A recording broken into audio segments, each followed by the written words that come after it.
बहुत बहुत स्वागत है आज के सत्र में आप सभी का। फ्रेंड्स, आज के सेशन में हम एक बहुत ही इंपॉर्टेंट टॉपिक पढ़ने वाले हैं जो फ्रिक्शन से ही रिलेटेड है और टॉपिक है हमारा angle of friction and angle of repose. अक्सर पूछ लिया जाता है इन टॉपिक से रिलेटेड क्वेश्चंस एग्जाम में। तो आइए हम स्टार्ट करते हैं। Angle of friction and angle of repose. Friends, क्या है angle of friction?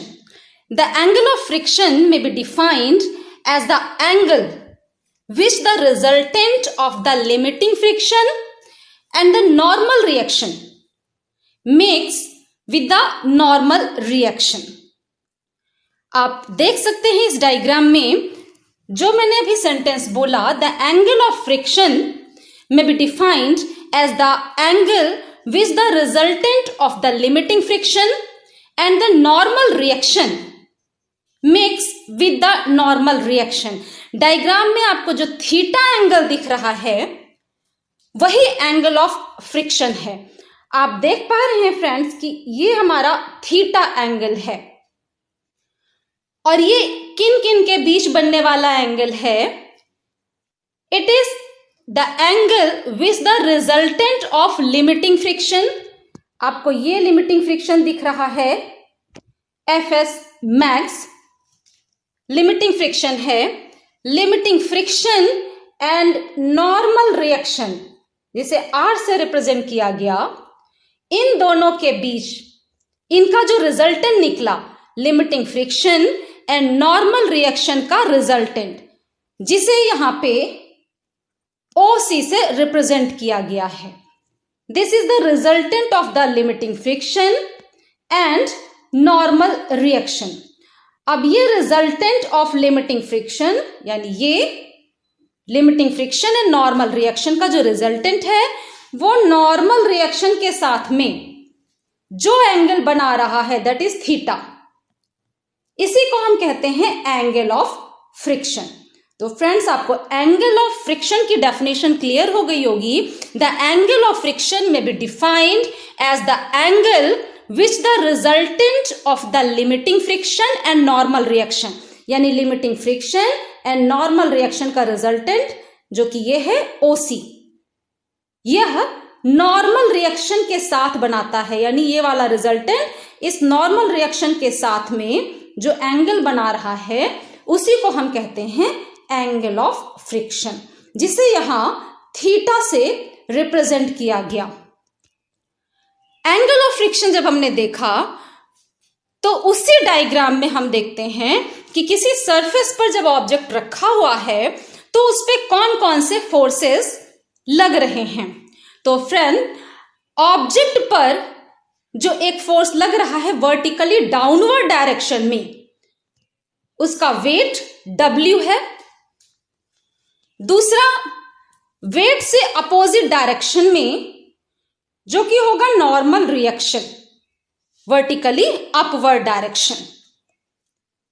Limiting friction जो कि थर्ड फोर्स यहां मेंशन किया है, अप्लाइड फोर्स से अपोजिट डायरेक्शन में लिमिटिंग फ्रिक्शन लगता है, ये अप्लाइड फोर्स की डायरेक्शन हो गई।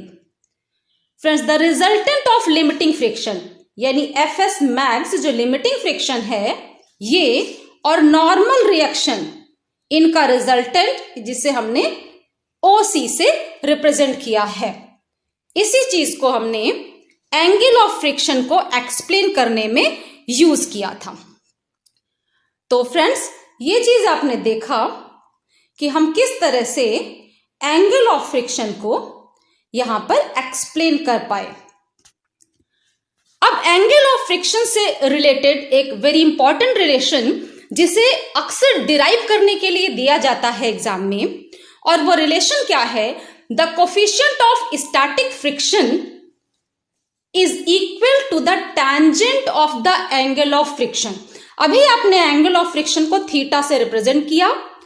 एंगल ऑफ फ्रिक्शन का जो टैंजेंट जिसे हम कह रहे हैं, the tangent of angle of friction, tangent का मतलब हुआ टैन, जिसे आप टैन लिखते हैं TAN। एंगल ऑफ फ्रिक्शन यानी थीटा जो रिप्रेजेंट किया, then tan theta is the tangent of angle of friction, और वो किसके इक्वल होगा? Coefficient of static friction. यानी हमें यहां पे प्रूव करना है कि जो tangent of angle of friction यानी tan थीटा है वो कोफिशिएंट ऑफ स्टैटिक फ्रिक्शन के इक्वल होगा। कोफिशिएंट ऑफ स्टैटिक फ्रिक्शन को हम लोग म्यू टाइम्स एस से रिप्रेजेंट करते हैं। मीन्स हमें जो रिलेशन प्रूव करना है वो रिलेशन क्या होगा? tan theta is equal to mu times S. ये रिलेशन हमें प्रूव करना है एंगल ऑफ फ्रिक्शन के संदर्भ में। अब इसको हम कैसे प्रूव करें? तो जो पिछला डायग्राम हम लोगों ने लिया था वहीं से, जहां थीटा भी दिखाया, वहीं से हम ये tan थीटा का रिलेशन यूज करेंगे उसी डायग्राम के बेस पर। तो जरा हम उस डायग्राम पर आ जाते हैं। अब इस डायग्राम में देखिए कि अगर हम निकालें यहां पे tan थीटा, तो आप जानते हैं tan theta is equal to perpendicular upon base. अब परपेंडिकुलर क्या होता है? जो थीटा के जस्ट सामने वाली आर्म है, यानी यहां पे BC आर्म, ये होगा यहां पे परपेंडिकुलर OBC। इन पॉइंट्स को लेकर के जो ट्राइंगल बन रहा है, इस ट्राइंगल में थीटा से जस्ट अपोजिट वाली आर्म परपेंडिकुलर हो जाएगी। तो आपको इस ट्राइंगल में परपेंडिकुलर क्या होगा ये क्लियर हो गया, और बेस क्या होगा? जो थीटा से लगी हुई आर्म है, यानी OB बेस होगा और BC perpendicular. That means tan theta is equal to perpendicular upon base लगाएं तो tan theta is equal to BC upon OB। tan theta is equal to BC upon OB। देखिए tan theta is equal to BC upon OB। अब यहां देखिए कि BC की जगह हमने OA यूज किया है और OB की जगह OB ही रखा। तो ये कैसे यूज हुआ? यहां देखिए कि इस ट्राइंगल में जो परपेंडिकुलर BC है वो OA के पैरेलल है, इक्वल एंड पैरेलल। तो इसलिए हम BC की जगह OA लिख सकते हैं, और जैसे ही हमने BC की जगह OA लिखा, हमें मिला tan theta is equal to OA upon OB। अब जरा हम सेम डायग्राम में देखें कि हम OA, ये हमारा OA है जो लिमिटिंग फ्रिक्शन FS मैक्स को रिप्रेजेंट कर रहा है, यानी OA की वैल्यू FS मैक्स के इक्वल होगी। OA की जगह हम लिख सकते हैं FS मैक्स, और OB की जगह हम ले सकते हैं नॉर्मल रिएक्शन R। तो ये वैल्यूज हम सब्स्टिट्यूट करेंगे tan theta is equal to OA upon OB में। OA की जगह आ गया FS मैक्स और OB की जगह R। फ्रेंड्स, आप जानते हैं कि लिमिटिंग फ्रिक्शन की जो रिलेशन है, अब हम उसे यहां अप्लाई कर रहे हैं। आप FS मैक्स यानी लिमिटिंग फ्रिक्शन जो आप लेते हैं FS मैक्स, जिसकी वैल्यू आती है आपकी म्यू टाइम्स नॉर्मल रिएक्शन। इस रिलेशन को अगर हम यूज करें तो यहां इस R को इधर लाए तो ये डिवीजन में आ जाएगा, यानी FS max upon R is equal to mu S, यानी कोफिशिएंट ऑफ स्टैटिक फ्रिक्शन। तो इस रिलेशन को हम यहां यूज करेंगे, और इस रिलेशन को यूज करते ही आपको मिल जाता है ये FS मैक्स अपॉन R की जगह म्यू S सब्स्टिट्यूट करें इस रिलेशन में, तो FS max upon R mu S बन गया, यानी tan theta is equal to हो जाएगा mu times S। That means tangent of the angle of friction is equal to the coefficient of static friction। दोनों equal हो गए। ये angle of friction के संदर्भ में हम लोगों ने बात की। और दूसरा एक टॉपिक जो हम आज डिस्कस करने वाले हैं that is angle of repose. अब क्या है angle of repose? Angle of friction के बाद angle of repose. Then angle of repose is the minimum angle that an inclined plane makes with the horizontal. क्षैतिज के साथ लगा हुआ नत तल यानी झुका हुआ जो तल है इंक्लाइंड प्लेन, वो मिनिमम एंगल जो कि ये इंक्लाइंड प्लेन नत तल हॉरिजॉन्टल यानी क्षैतिज के साथ बनाता है। और किस केस में? When a body placed on this plane just begins to slide. हमें वो मिनिमम एंगल लेना है जो कि एक इंक्लाइंड प्लेन हॉरिजॉन्टल के साथ बना रहा है। दैट मीन्स इस केस में ये फाई एंगल। और किस केस में बना रहा है? जबकि इस इंक्लाइंड प्लेन के ऊपर रखा हुआ ऑब्जेक्ट जस्ट स्लाइड करना स्टार्ट कर दे। यानी हमें करना क्या है? इनिशियली आप सोचिए कि जिसको हम इंक्लाइंड प्लेन नत तल कह रहे हैं ये हॉरिजॉन्टल सरफेस पर रखा हुआ है।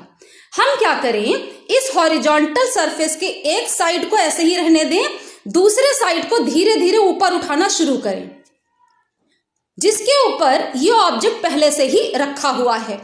अब ऑब्जेक्ट रखा हुआ है, हम एक साइड से सरफेस को ऊपर उठा रहे हैं, तो जब हम सरफेस को ऊपर उठाएंगे तो ये हॉरिजॉन्टल जो सरफेस था वो इंक्लाइंड प्लेन में कन्वर्ट हो जाएगा। अब स्टार्टिंग में तो हमारा ऑब्जेक्ट नहीं गिरता है, वैसे ही रखा रहता है, लेकिन एक कंडीशन ऐसी आ जाती है जबकि हम उठाते ही चले जा रहे हैं इसका दूसरा सरफेस, हम ये दूसरा साइड इसका उठाते ही चले जा रहे हैं, तो एक ऐसा एंगल हमें यहाँ पे मिलता है जबकि ये ऑब्जेक्ट जस्ट नीचे की तरफ स्लाइड करना स्टार्ट कर देता है। तो जब हमारा ऑब्जेक्ट जस्ट स्लाइड करना स्टार्ट करता है उसी कंडीशन में हम ये एंगल नोट कर लेते हैं जो कि इंक्लाइंड प्लेन हॉरिजॉन्टल के साथ बना रहा है, और उसी एंगल फाई को हम कहेंगे एंगल ऑफ रिपोज। अब फ्रेंड्स, यहां हमने कहा कि ऑब्जेक्ट जो कि इंक्लाइंड प्लेन पे रखा है वो जस्ट स्लाइड करना स्टार्ट करता है। इस बात को ध्यान रखिएगा क्योंकि हम इसी को आगे यूज कर रहे हैं। एक और बात इस डायग्राम में एक्सप्लेन कर दें कि यहां हमने ये फाई एंगल अलग दिखाया है, फाई अलग दिखाया और अल्फा अलग दिखाया है। ये दोनों इक्वल एंगल होंगे क्योंकि आप जानते हैं कि दो सरफेसेस एक दूसरे के साथ जो एंगल बनाते हैं, जैसे यहां हॉरिजॉन्टल और इंक्लाइंड प्लेन के बीच एंगल है फाई, ये दो सरफेसेस एक दूसरे के साथ जो एंगल बना रहे हैं इन सरफेसेस पर परपेंडिकुलर जो करस्पॉन्डिंग परपेंडिकुलर है, मतलब क्या है? इस हॉरिजॉन्टल पर परपेंडिकुलर है ये वर्टिकल और इस इंक्लाइंड प्लेन पर परपेंडिकुलर है ये। तो जब इन दोनों प्लेन्स के बीच एंगल फाई है तो इनके परपेंडिकुलर्स के बीच का एंगल भी फाई होगा, इसलिए alpha is equal to phi. आपने देखा कि अल्फा और फाई दोनों इक्वल होंगे और यही वजह है कि कई जगहों पर अल्फा की जगह फाई ही लिख दिया जाता है। इसलिए हम आगे के एक्सप्लेनेशन में जहां जहां हमने अल्फा लिया होगा वहां हम फाई यूज करेंगे। जहां जहां अल्फा है, साइन अल्फा है तो साइन फाई हो जाएगा, कॉस अल्फा है तो कॉस फाई हो जाएगा। अब एंगल ऑफ रिपोज जब आप समझ गए हैं तो हम यहां आगे एक्सप्लेन करना चाहेंगे relation between angle of repose and coefficient of friction. Angle of repose यानी phi and coefficient of friction वही सेम म्यू एस। इन दोनों के बीच एंगल ऑफ रिपोज यानी phi and coefficient of friction यानी म्यू एस के बीच हमें रिलेशन निकालना है। उस रिलेशन को निकालने के लिए जो डायग्राम हमने देखा था उससे रिलेटेड कुछ टर्म्स एक्सप्लेन कर लें। A body of mass m is placed on an inclined plane. The angle of inclination phi of the inclined plane is so adjusted that the body placed on it just begins to slide down. अभी पीछे आपको जो मैंने explain किया कि angle of inclination इतना हो जाए कि बॉडी जस्ट स्लाइड करना स्टार्ट करे, तभी इस फाई को हम एंगल ऑफ रिपोज कहेंगे. Then it is called, this phi is called the angle of repose. और फ्रेंड्स, लिमिटिंग फ्रिक्शन का ये रिलेशन हम यूज करते आए हैं. आप जानते हैं limit maximum value of the static friction यानी limiting friction Fs max is equal to mu S times R, जहां पे आर नॉर्मल रिएक्शन है और म्यू एस है कोफिशिएंट ऑफ स्टैटिक फ्रिक्शन. अब हम रिलेशन निकालने पर आते हैं और रिलेशन निकालने के लिए हमें देखना होगा कि जो पीछे डायग्राम आपने देखा था उसमें इस ब्लॉक पर, इस ऑब्जेक्ट पर कौन कौन से फोर्सेस फंक्शन कर रहे हैं. तो सबसे पहला, the weight mg of the body acting vertically downward, यानी ब्लॉक पर जो फोर्स सबसे पहला लग रहा है वो डाउनवर्ड डायरेक्शन में लगने वाला वेट है उसका, जिसे आप mg से रिप्रेजेंट करते हैं. तो एक फोर्स ये मिला आपको. दूसरा जो फोर्स लग रहा है वो है लिमिटिंग फ्रिक्शन, यानी मैक्सिमम फ्रिक्शन कितना लगेगा, क्योंकि जस्ट स्लाइड की कंडीशन है तो फ्रिक्शन अपने मैक्सिमम वैल्यू पर पहुंच चुका होगा, उसके बाद ही ये स्लाइड करना जस्ट स्टार्ट करता है. जस्ट स्लाइड मीन्स बॉडी में कोई एक्सीलरेशन नहीं होगा, त्वरण नहीं होगा, कोई एक्सीलरेशन नहीं यानी कोई फोर्स नहीं होगा. दैट मीन्स हमें सारे फोर्सेस की बैलेंस कंडीशन को यहां पे देखना है, क्योंकि जस्ट स्लाइड, वर्ड जस्ट लगा है, ठीक ये फिसलना शुरू करता है. तो फ्रिक्शन की मैक्सिमम वैल्यू यानी अब फ्रिक्शन किधर लगेगा, हमारा ऑब्जेक्ट इधर स्लाइड करना शुरू करेगा तो उसकी स्लाइड करने की अपोजिट डायरेक्शन में यानी इधर ये लगेगा Fs मैक्स फ्रिक्शन. तो लिमिटिंग फ्रिक्शन की वैल्यू जो आएगी, limiting friction Fs max in upward direction along the inclined plane, inclined plane के along upward direction में लिमिटिंग फ्रिक्शन लगेगा. और तीसरा फोर्स है normal reaction R. Normal reaction R perpendicular to the inclined plane, जिस भी प्लेन पर object रखा होता है उससे परपेंडिकुलर डायरेक्शन में नॉर्मल रिएक्शन लगता है. तो इसलिए R की डायरेक्शन भी आपको क्लियर हो गई. फ्रेंड्स, यहां mg जो है ये वर्टिकली डाउनवर्ड डायरेक्शन में है. अब अगर हम देखें इस mg के हम दो कंपोनेंट करें, हम इसे दो जो कंपोनेंट हैं रेक्टेंगुलर कंपोनेंट उसमें ब्रेक करेंगे.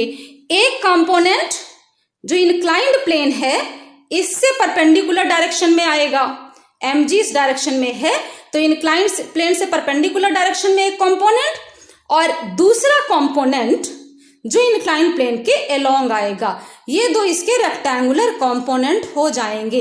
यानी mg के हमें दो कंपोनेंट, क्योंकि हमें यहां एंगल ऑफ रिपोज से रिलेटेड रिलेशन निकालना है और एंगल ऑफ रिपोज निकालते समय हमें देखना है कि जस्ट स्लाइड, ठीक फिसलना शुरू करेगा ऑब्जेक्ट, यानी ऑब्जेक्ट में कोई एक्सीलरेशन नहीं होगा.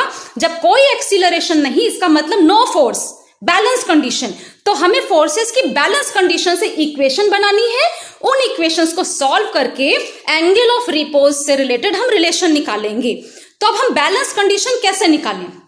बैलेंस कंडीशन निकालने के लिए mg जो कि वेट है वर्टिकली डाउनवर्ड डायरेक्शन में, इसके हम दो रेक्टेंगुलर कंपोनेंट में से हम ब्रेक करेंगे, जिसमें से पहला कंपोनेंट इंक्लाइंड प्लेन से परपेंडिकुलर और दूसरा component along the inclined plane.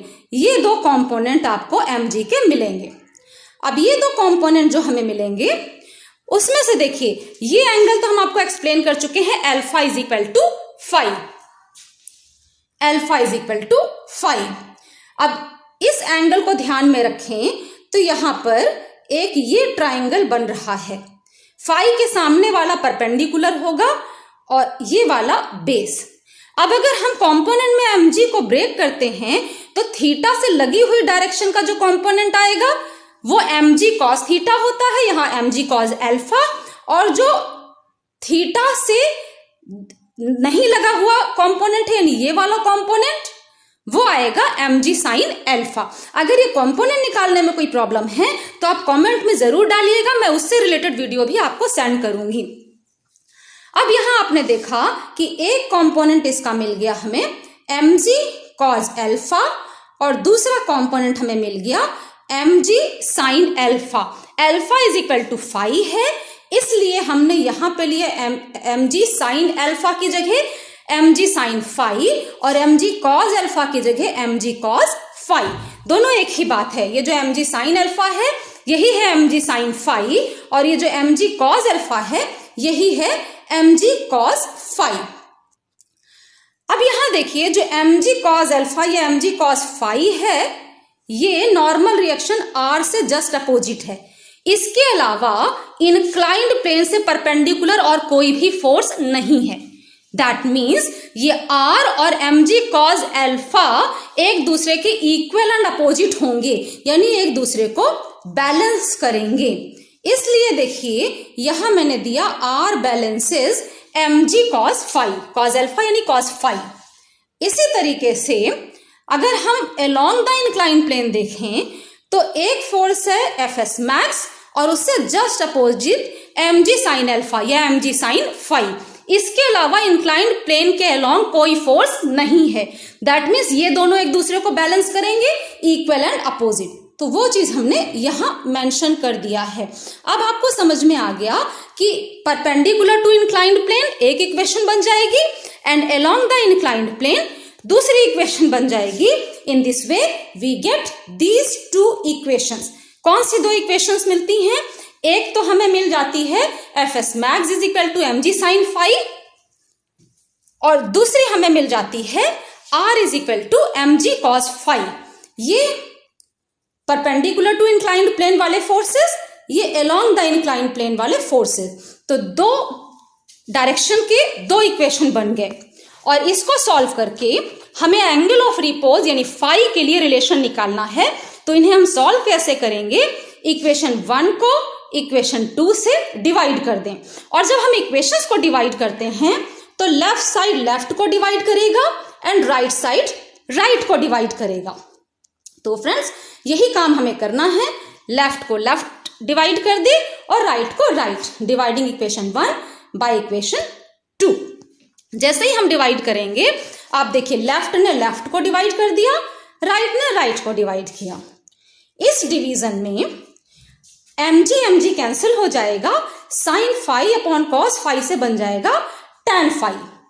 और ये रिलेशन हम पहले एक्सप्लेन कर चुके हैं, Fs max is equal to μs times r, यानी Fs max upon r is equal to μs। तो इसकी जगह हमने μs लिख दिया और इसकी जगह हमने tan 5 लिख दिया, तो हमें रिलेशन मिल जाता है tan 5 is equal to μs, यानी tangent of angle of repose is equal to coefficient of static friction.